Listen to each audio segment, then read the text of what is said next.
Attorney, nakipagtalik ang anak kong 16 years old sa kanyang boyfriend na 18 years old. May krimen po ba dahil minor de edad ang anak ko?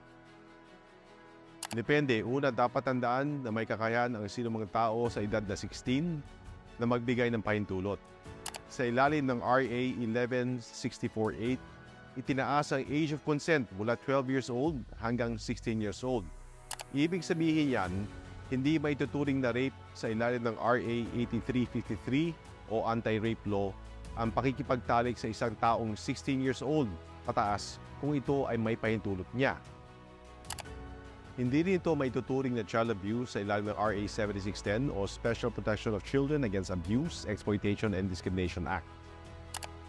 Sa kasong Bangayan versus People, kinilala ng Korte Suprema ang consent o pagbibigay pahintulot na depensa sa kasong paglabag ng Section 5 ng RA 7610 na maaaring pagbatayan ng kasong child abuse kung nakipagtalik ang minor de edad dahil sa impluensya o pananakot ng taong nasa hustong gulang o dahil sa pera.